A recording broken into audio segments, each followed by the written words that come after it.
Did you know that more than 1 million people have been buried in New York City's public graveyard on Hart Island? Many in mass trenches, many without families present, many with names the public never learns.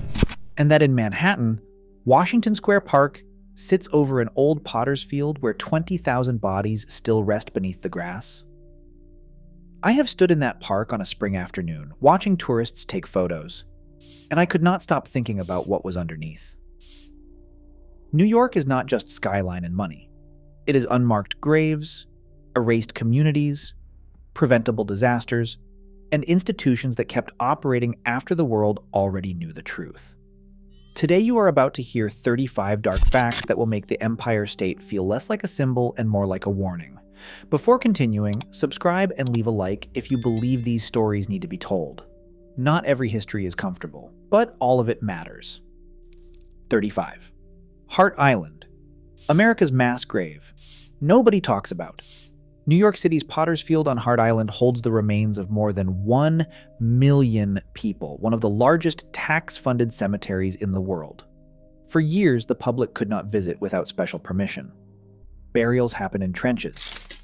Wooden boxes stacked 3 high. No headstones, no ceremonies. Just records in a database that families sometimes cannot access. It is the kind of place that proves a city can be world famous and still bury people at an industrial scale. I have tried to visit Hart Island twice. Both times, the bureaucracy made it nearly impossible. There is something deeply unsettling about a place that holds 1 million souls and makes it this hard to bear witness. 34. Washington Square Park. The park built on 20,000 dead. Historians estimate that more than 20,000 people were buried there when it served as a potter's field from the late 1700s through the early 1800s. Today it is a landmark, with street performers, NYU students sprawled on the grass, and tourists photographing the arch. Standing there, it is hard not to imagine what lies beneath the concrete paths. Layer after layer of lives that ended without a marker. The park department has confirmed that many remains were never moved. They are still there. Beneath the fountain, beneath the benches, beneath every spring afternoon that feels so alive. 33. Central Park's missing village. To build Central Park, the city used eminent domain and displaced roughly 1,600 people, including residents of Seneca Village. This was a thriving community with predominantly black property owners, churches, schools, and families who had built lives there. Residents were forced out by the end of 1857. The city offered compensation, but it was rarely fair, and then the demolition began. Today it is a postcard, but it is also a monument to how easily a community can be erased when powerful people want a beautiful map. There is a small plaque now near the west side. Most visitors walk right past it. 32. The Bronx Slave Market. Depression-era hiring corners, where desperation became exploitation. In the 1930s and the 1940s, black domestic workers were forced to stand on street corners in the Bronx, waiting to be hired by white employers. They called it the Bronx Slave Market. Women stood there for hours, sometimes all day. Employers would drive by, inspect them, and negotiate wages as low as 15 cents an hour. No contracts, no protections, just survival. This was not the 1800s. This was modern New York during the Depression, and the city allowed it. The street corners became known locations. Everyone knew what was happening, and it continued for years. 31. New York's slavery footprint is bigger than people admit. New York did not fully abolish slavery until 1827, and the city's early wealth was deeply entangled with slave labor and slave-linked trade. Wall Street was a slave market. The docks were built by enslaved people. The banks financed slave voyages. The official story sells the North as clean, abolition as early, freedom as the default. The archives tell a darker truth. New York was one of the largest slave-holding cities in the colonies. And when slavery finally ended in the state, it was gradual. It was delayed. It was resisted. That history doesn't fit the narrative we're taught, but it's there. In the records. In the foundations. In the wealth that built the skyline. 30. Triangle Shirtwaist Fire. March 25th, 1911. 146 dead in minutes. The fire started on the 8th floor of the Ash Building in Manhattan. Most of the victims were young immigrant women, Jewish, and Italian workers, some as young as 14. The fire spread fast. When the workers tried to escape, they found the exits locked. The owners had locked the doors to prevent theft, to keep workers from taking unauthorized breaks. When the fire came, those locked doors became a death sentence. Women jumped from the windows in front of horrified crowds below. The fire department's ladders only reached the 6th floor. What makes it worse is the simplest fact. It didn't have to happen. The safety violations were known, the locked exits were policy, and 146 people burned or fell to their deaths because profit mattered more than safety. 29. The 1977 New York City blackout. A night that looked like collapse. On the night of July 13th to 14th, 1977, the blackout spiraled into widespread looting and arson. 4,500 arrests, $300 million in damage, 1,616 stores looted or destroyed. I have spoken to people who lived through that night. They describe a city that felt like it was eating itself. Fires burned across multiple boroughs. Police were overwhelmed. Entire blocks emptied out. A city can lose power and instantly reveal what was already breaking underneath. The blackout did not create the anger. It just removed the light that was keeping it hidden. 28. Love Canal. New York's most infamous poisoned neighborhood. In Niagara Falls, a company called Hooker Chemical dumped industrial waste into an old canal from the 1940s through the early 1950s. 19,800 metric tons of chemical waste. Some reports describe around 21,000 tons of toxic chemicals in the canal area. Then the company covered it up. Literally. They filled in the canal, sold the land, and a school was built on top. Homes followed, families moved in, and for years, no one told them what was underneath. This was not nature. This was not an accident. It was a choice. Made quietly, made cheaply, and then paid for by families who lived on top of it. 27. The horror metric. Contamination that lasted longer than childhood. Love Canal became a national symbol precisely because the damage was not just one day, it was years of exposure. Strange odors seeped into basements. Children developed rashes, miscarriages, birth defects. Medical uncertainty haunted families for decades. Parents testified that they did not know why their children kept getting sick until someone finally tested the soil. By then, the damage was done. Some wounds do not heal. They just get managed. Love Canal is still there. It is capped now and monitored. But the people who lived through it carry the contamination in their medical records, in their memories, in the fear that never fully goes away. 26. Rikers Island. Death in custody became a pattern. New York City jail deaths spiked in recent years. 19 deaths in 2022, 9 in 2023, 5 in 2024. These numbers are widely reported, but the darkest part is how many oversight reports describe these deaths as preventable, caused by neglect, by staffing failures, by violence that went unchecked, by medical care that arrived too late or not at all. When people die in custody, the state is responsible, and when it keeps happening year after year, that's not tragedy, that's policy. 25. Unconstitutional danger. Those are the words a federal judge used. A United States judge moved towards stronger federal intervention at Rikers Island after finding the city failed to fix violent, unsafe conditions. When courts talk about jails this way, it is not politics. It is not opinion. It is evidence. It is testimony. It is documentation of harm so severe that a federal authority has to step in because the city will not protect the people in its custody. The judge reviewed reports of violent assaults, attacks by staff, and deaths that happened while people waited for help that never came. And the conclusion was clear. The conditions at Rikers rise to the level of a constitutional violation. That is the legal language. The human language is simpler. People are being hurt, and the city knows. And it continues. 24. Violence scale. thousands of incidents in 1 year. Reuters reported 6,784 violent incidents in 2023 at Rikers Island. That isn't a few bad days. That isn't a crisis that spiked and fell. That's a system running like a machine that can't stop hurting people. 6,784 incidents. That's an average of more than 18 violent incidents every single day. Stabbings, assaults, fights that staff either couldn't stop or didn't try to stop. When violence becomes routine, it stops being treated as an emergency. It becomes the baseline. And that's when you know the system isn't broken, it's working exactly as it was designed. 23.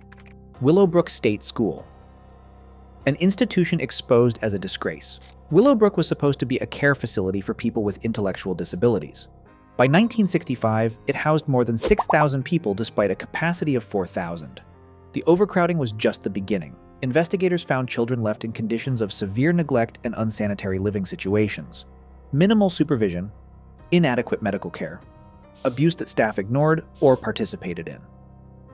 In 1972, a young reporter named Geraldo Rivera went inside with a camera.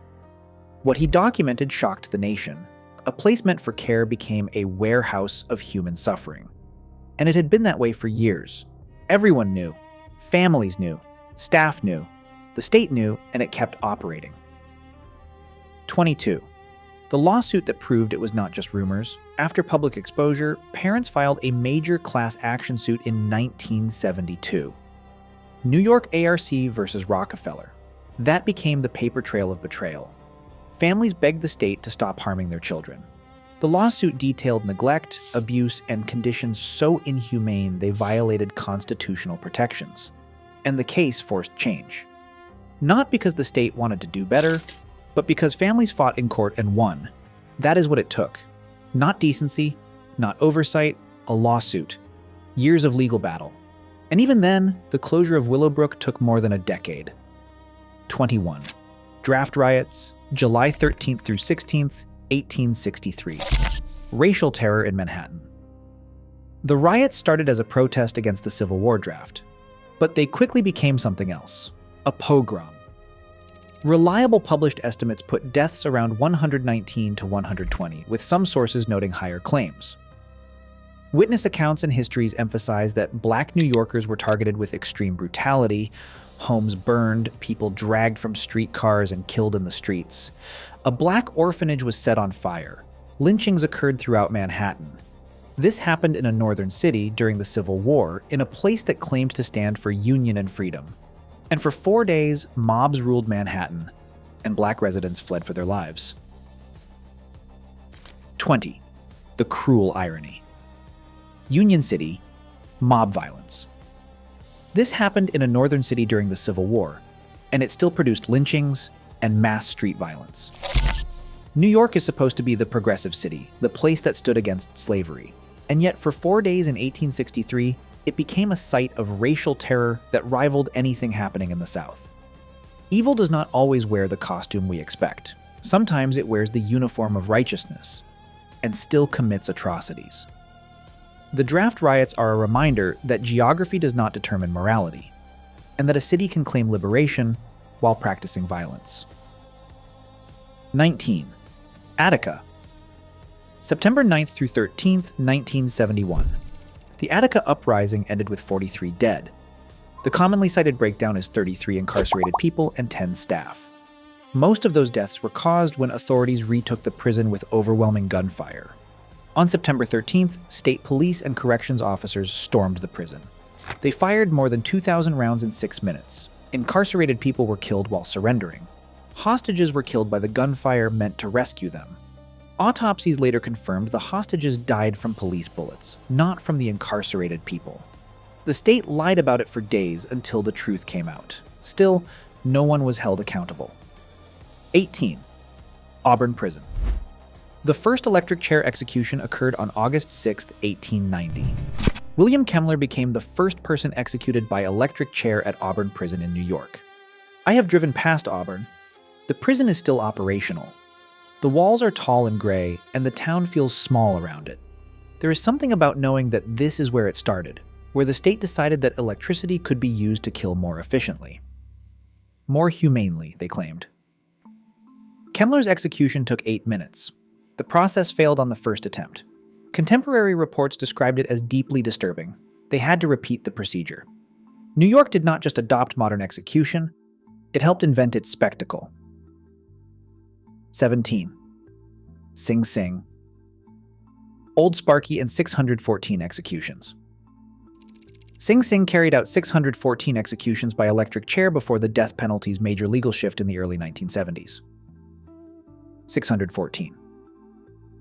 That number is not a statistic. It is a long corridor of final nights. Julius and Ethel Rosenberg were executed at Sing Sing in 1953. So was Ruth Snyder in 1928, the first woman executed in New York since 1899. The chair is gone now, decommissioned. But the building is still there, and the records remain. Name after name after name, each one a person the state decided had to die. 16. New York's islands made isolation feel normal. From Hart Island to abandoned institutional sites, New York used water as a barrier. Out of sight, out of mind. Rikers Island. North Brother Island was once home to a quarantine hospital. Roosevelt Island housed asylums and hospitals for the poor and sick. I took the ferry to Roosevelt Island once. It is a short ride, a few minutes. But even that small stretch of water creates a psychological distance. When you are on an island, you are cut off. Help does not come easily. Witnesses do not arrive by accident. Isolation is not just physical, it is psychological. It makes suffering easier to ignore. And New York built its most vulnerable institutions on islands for exactly that reason. 15. Hidden in plain sight is literally the blueprint. A park above a cemetery. A playground above erased homes. A city built on landfill and fill. New York is a place where you can stand on a tragedy and never know. I have walked through Battery Park and thought about how much of Lower Manhattan is built on landfill, literally created by dumping earth and debris into the water to extend the shoreline. I have wondered what is underneath, what was buried in that fill, what history got paved over and forgotten. New York does not memorialize its tragedies in obvious ways. It builds on top of them and it keeps moving. Unless you stop and look at historical maps, unless you dig into the archives, you will never know you are standing on erased land, on erased lives. 14. The official story always arrives after the damage. Love Canal was not discovered by authorities first. Residents forced the issue into national consciousness. Lois Gibbs, a mother who lived there, started organizing after her son developed health problems. She went door to door, collected stories, compared medical records. When the state tried to dismiss her concerns, she brought reporters. She brought scientists. She made it impossible to ignore. That pattern repeats. The people at risk are the ones who have to prove they are being harmed, not the companies that created the harm and not the officials who approved the projects. The victims have to gather evidence, fight for testing, and demand accountability. Even then, the official acknowledgement comes late, after children are already sick, after families have already suffered. 13. Institutions don't confess. They get exposed. Willowbrook's legacy is a reminder that documentation comes from whistleblowers, journalists, lawsuits, and survivors, not from press releases. Geraldo Rivera did not get permission to film inside Willowbrook. He brought a camera and exposed what the state wanted hidden. The parents who filed the lawsuit did not wait for the state to admit wrongdoing. They built the case themselves, collected testimony, documented abuse, and forced the courts to see what officials had ignored for decades. That's how institutional horror ends, not with apologies, with evidence that cannot be denied. 12. Central Park, a sanctuary built by removal. Today it's framed as nature inside the city, 843 acres of green space, joggers and picnics and horse-drawn carriages. But its creation required forced displacement that many New Yorkers still don't learn in school. Seneca Village isn't in the tourism brochures. The families who lost their homes aren't part of the Central Park story most people hear. The park is celebrated as democratic space, public land, a place for everyone. But it was built by removing the people who were already there. And the cruelty is in the silence. in how easily we can love a place and never ask who paid for it. 11. The General Slocum Disaster, New York's deadliest day before September 11, 2001. It occurred on June 15, 1904. The steamship General Slocum caught fire in the East River. Most of the passengers were German immigrant women and children on a church outing. 1,021 people died. The lifeboats had been wired to the deck and could not be released. The life preservers had been filled with cork dust that disintegrated, and they crumbled when people put them on. Recovery efforts continued for weeks. Entire families were wiped out. The disaster destroyed Little Germany as a neighborhood. The grief was so overwhelming that survivors moved away. They could not stay. For decades, it was New York's deadliest disaster until the towers fell. 10. The Tombs, New York City's oldest nightmare jail. Manhattan Detention Complex has been called the Tombs since 1838. It has been rebuilt multiple times, torn down and reconstructed. But the name stays, and so does the reputation. The original building was modeled after an Egyptian mausoleum, dark, damp, and disease-ridden. Inmates died regularly. The replacement was not much better. The current structure, opened in 1941 and rebuilt in 1990, continues the legacy. Same location, same reports of violence, same complaints about conditions. 3 centuries of cruelty in one spot. That is not bad luck. That is design. The Tombs proves that you can demolish a building but keep the horror if the system stays the same. 9. Violence as routine, not anomaly. Thousands of violent incidents in a single year should not be described as a crisis. It should be described as the baseline. 6,784 incidents. That is what normal looks like at Rikers. That is what the system tolerates. I have spoken with a former corrections officer who worked there in the early 2000s. He told me he stopped filing incident reports after his first year. Not because the violence stopped, but because filing became pointless. The system did not respond. It just absorbed the reports into a bureaucracy that changed nothing. When violence becomes routine, people stop reacting to it. Staff expect it. Administrators budget for it. And the people trapped inside learn to survive it. That is when you know the horror is not exceptional. It is embedded. Subscribe and like if you want to keep uncovering the histories that do not make it into the tourism brochures. Every state has stories like these. The question is whether we are willing to listen. 8. Love Canal proves a brutal timeline. A child can be born, grow up, and leave home.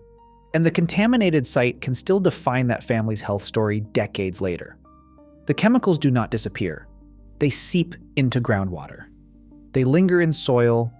They show up in medical records years after exposure, cancer diagnoses, autoimmune disorders, chronic illness that doctors cannot fully explain. The families who lived at Love Canal carry that history in their bodies. And when they have children, they wonder if the contamination passed down. That is the cruelty of environmental poisoning. It does not end when you move away. It follows you. 7. Capped does not mean gone. Hazardous waste sites are often sealed, monitored, and managed, but the risk becomes administrative, not erased. Love Canal is still there. It is covered now. The fence keeps people out, but the waste is underneath. Monitoring continues. The question remains, what happens if the cap fails? What happens if the chemicals migrate? Capping a toxic site is a way of managing the problem, not solving it. The poison is still there. We have just agreed to watch it forever. 6. First, New York buried bodies. Then it buried stories. Mass graves and erased communities are the physical layer. The second layer is forgetting. Until someone digs up records again. That is the structure of historical erasure. First, you remove the people. Then you remove the markers. Then you stop teaching it. And within a generation, the park is just a park. The neighborhood is just empty land waiting for development. The people who were there become footnotes. Or they disappear entirely. New York buried 1 million people on Hart Island.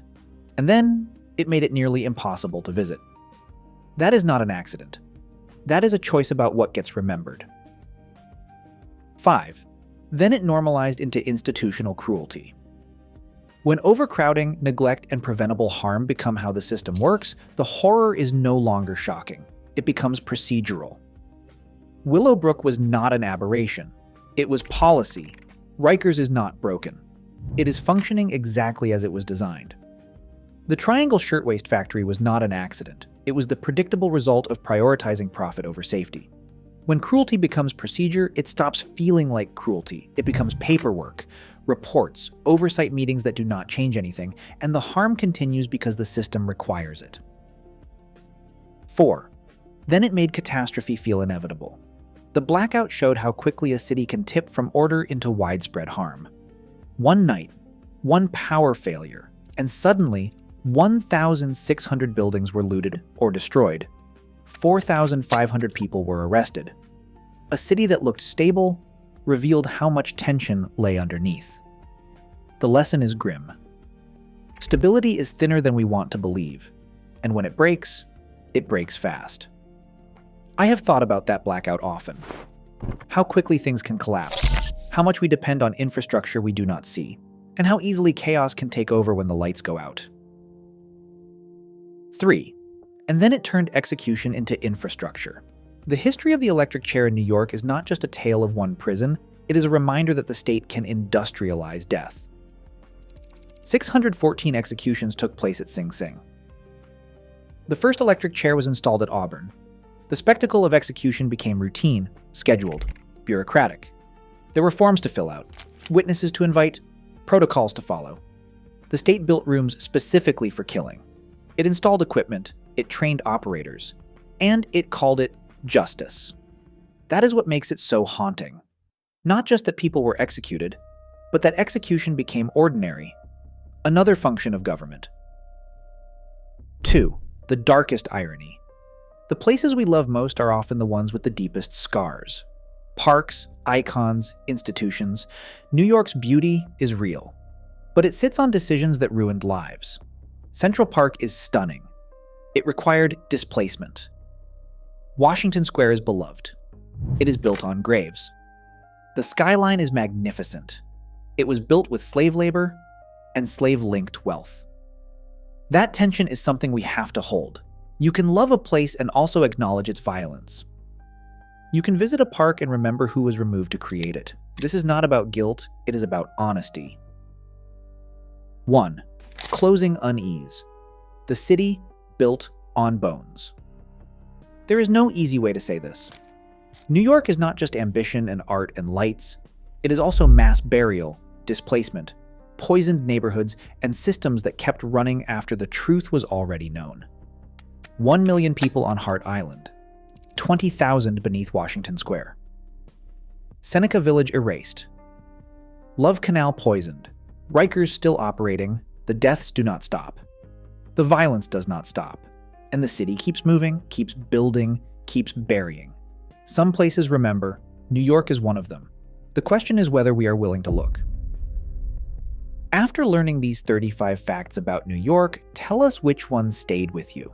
Which one made you see the city differently? Leave it in the comments.